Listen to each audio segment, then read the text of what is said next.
Hi and welcome to Twinkle Time Thoughts. ചെന്നായയും മിടുക്കൻ പോത്തും. പണ്ട് ഒരു ഗ്രാമത്തിൽ ഒരു കർഷകനും അവൻ്റെ പോത്തും ഉണ്ടായിരുന്നു. പോത്ത് കർഷകനെ കൃഷിയിടത്തിൽ സഹായിച്ചിരുന്നു. ഒരു ദിവസം കർഷകൻ പോത്തിനെ മേയ്ക്കുവാനായി അടുത്തുള്ള കുന്നിൻ ചെരുവിൽ പോയി. പോത്തിനെ മേയുവാൻ വിട്ട് അവൻ ഒരു മരച്ചുവട്ടിൽ വിശ്രമിക്കുവാൻ കിടന്നു. അപ്പോഴാണ് ദുഷ്ടനായ ഒരു ചെന്നായ അതുവഴി വന്നത്. വിശന്നു വരഞ്ഞ ചെന്നായ പോത്തിനെ നോട്ടമിട്ടു.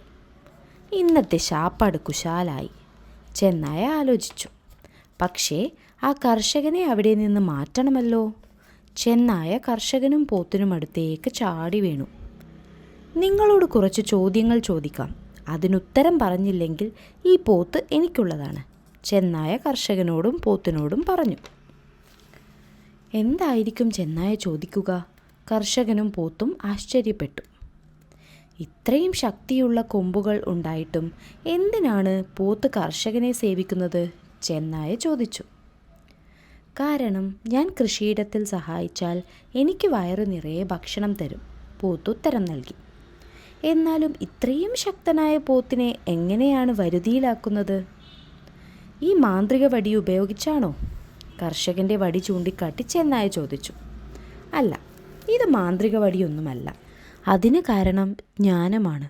കർഷകൻ പറഞ്ഞത് ചെന്നായയ്ക്ക് മനസ്സിലായില്ല. ജ്ഞാനമോ? അതെന്താ? അതൊന്ന് കാണിച്ചു തരാൻ പറ്റുമോ? ചെന്നായ ചോദിച്ചു. അതെൻ്റെ കയ്യിലില്ല ഇപ്പോൾ. വേണമെങ്കിൽ ഞാനത് കാണിച്ചു തരാം. പക്ഷേ ഞാൻ പോയി വരുന്നതുവരെ നിന്നെ ഞാൻ ഈ മരത്തിൽ കെട്ടിയിടും. എൻ്റെ പോത്തിൻ്റെ സുരക്ഷയ്ക്ക് വേണ്ടിയാണത്. ചെന്നായ അതിന് സമ്മതിച്ചു. കർഷകൻ ചെന്നായയെ മരത്തിൽ കെട്ടിയിട്ടു. എന്നിട്ട് ജ്ഞാനമെടുക്കുവാനായി പോയി. കുറേ നേരത്തെ കാത്തിരിപ്പിനൊടുവിൽ കർഷകൻ വലിയൊരു പെട്ടിയുമായി വന്നു. പെട്ടിയുടെ വാതിൽ തുറന്നു. ചെന്നായ നോക്കിയപ്പോൾ പെട്ടിയിലൊന്നുമില്ലായിരുന്നു. എവിടെ ജ്ഞാനം? ചെന്നായ ചോദിച്ചു. അത് പെട്ടിക്കകത്ത് ആ മൂലയ്ക്കുണ്ട്. ഞാൻ നിന്റെ കെട്ടഴിച്ചു തരാം, നീ തന്നെ പോയി നോക്കൂ, കർഷകൻ പറഞ്ഞു.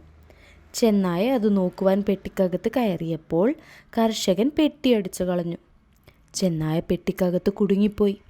ജ്ഞാനം കയ്യിൽ കൊണ്ട് നടക്കുന്നൊരു സാധനമല്ല, അതുണ്ടാവേണ്ടത് നിന്റെ ബുദ്ധിയിലാണ് എന്നും പറഞ്ഞ് പോത്ത് കർഷകൻ്റെ കൂടെ തിരിച്ച് തൻ്റെ വീട്ടിലേക്ക് പോയി.